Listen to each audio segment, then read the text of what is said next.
All right, welcome back to Ohio Street Beach. We are here. I'm Coach Chris. I'm Coach Joy. Coach Shelley.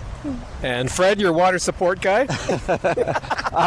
And we want to talk a little bit about wetsuits and gear for swimming. Right now it is the day after Memorial Day. It is still the end of May where the water temperature is pretty cold. Temperature reading was 57. I haven't got in today yet, but it's about the same. Some years it gets to around 60 or low 60s. Last year was a little bit warmer. This year it's a little bit colder. So it all depends. Lake temperature can change dramatically overnight. Storms can move that warm layer of water away and cold water can come up from the bottom. One year it dropped 10 degrees the day before the Chicago Tri. So it's good to know, one, check the water temperature online on the Chicago Park District website. But two, have the right gear. So if it is cold, if it is early season especially, you definitely want to have a wetsuit and potentially some other items. Once it warms up, by the end of June, usually July, August, it's warm enough you don't really need a wetsuit necessarily, especially if you're a stronger swimmer, confident swimmer, or just don't have that same type of shock response with cold water. That said, there's gear and there's some tips that you can use to stay warm. The most important one is, well, one, get used to the cold water. You can always get cold showers, do some cold water exposure, like in your showers, start turning the warm water down to cold to get your skin used to that feeling of cold water. We also recommend just putting cold water on your skin because on a warm summer day, it's the contrast, the difference in the skin temperature and the water temperature that creates that shock feeling. So just splashing water on your skin is a great tip for getting used to the cold water. Now that said, the gear, a wetsuit, and when we talk about wetsuits, we always recommend a open water swimming specific wetsuit, not a jet skiing wetsuit, a water sports wetsuit, because these have specific features that make it easier to swim. Some other wetsuits might actually make it harder to swim. So the features you want to look for, typically an open water swimming wetsuit will have full long legs and either full sleeves or be completely sleeveless. If you have a wetsuit that has short legs and short arms, that's either a swim run, kind of a single purpose wetsuit for running and other types of adventure events, or it's a jet ski wetsuit, which might keep you a little bit warmer, but it might actually take on more water.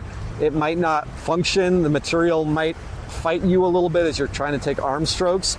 So we always recommend getting a wetsuit. And if it's cold and you're swimming early or late in the season, get a full sleeve wetsuit and then pre-fill it. Some people will bring a water bottle and actually pour the water inside the suit first because it's your body that warms that water inside the suit up and creates a warm layer inside so that more cold water can't get in and you stay warmer.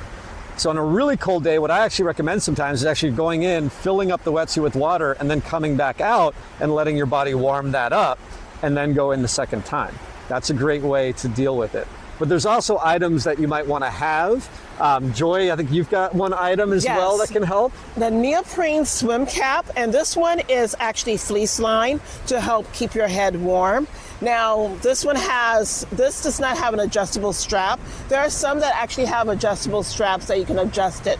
But one of the good things here, your ears are covered, so you're not going to get that cold water in your ears. You can also use earplugs as well. Most important thing is you want to bring this front of the swim cap over, like right at your goggle line. But also, since this is black, guess what? You're gonna need another swim cap over it, a brightly colored one, so other swimmers can see you in the water. And if you don't have a nice thermal neoprene swim cap, you can simply do double swim caps. A double swim cap works pretty well as well. They also make thermal headbands to just cover your ears. So if you don't want that full neoprene cap, you can get just a neoprene headband that actually works pretty well as well.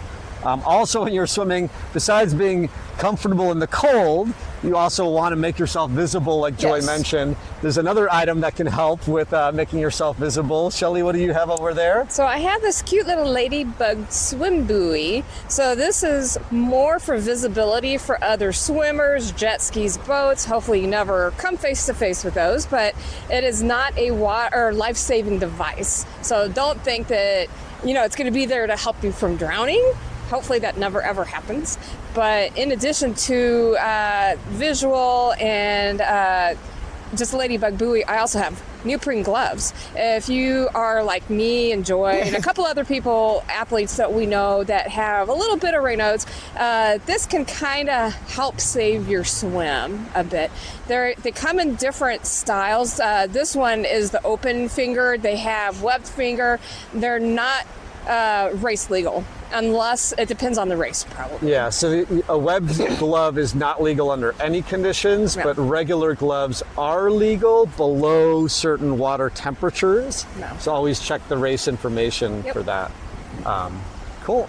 Awesome. Fred, you got something else that is it's my probably favorite item for swimming in cold conditions. What do you have over there? Yeah, these are aqua socks. They go by different names, but they're neoprene socks, and they do a great job at keeping your feet warm. And one tip, if you wear these, get some that are kind of tight, because it's a bummer if they keep coming off on you.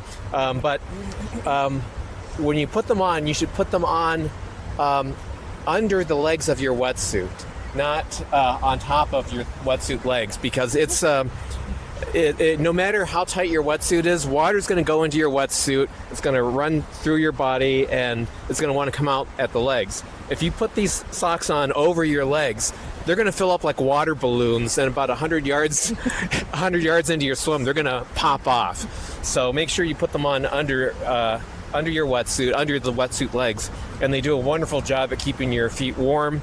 And if you're starting off in an area that has sharp rocks, they do a great job at protecting the undersides of your feet from any kind of debris under the water as well. And when it's really cold, I do a double booty. So the neoprene socks, make sure they're neoprene. Some swim socks don't have neoprene. The thicker neoprene will definitely keep you warm. But I also get just very small ankle socks that are neoprene, and I double booty. I put these on first, and I put those on over the top, and that keeps my feet toasty warm.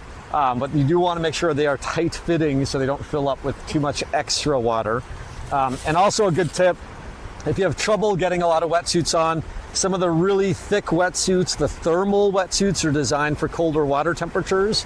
They'll sometimes have more of a fleece lining on the inside. If you have trouble getting them on, use the plastic bag trick. You put your foot in the plastic bag, and then you can slide your foot into the wetsuit and slide the material up a lot higher so you're not futzing with it.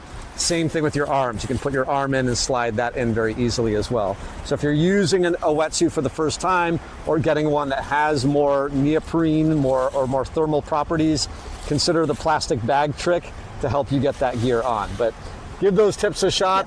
I especially like Joy's one about pulling the swim cap down over your eyelashes or close to your goggles. Yesterday when I swam, that was the first thing I realized after about 10 yards of swimming, a Brain couple freeze. strokes, Yep. brain freeze, get that cold water hitting your skin. Some other tips actually with that, some people will get Vaseline or skin protectant to help protect the skin a little bit as well. So give those tips a shot, try those items out. If you need any tips or pointers, just ask your local Tri Club community or coach. And enjoy swimming all year round, no matter how cold it is, maybe except when it's iced over.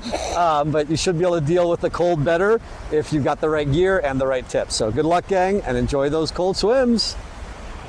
Back to you, Brian.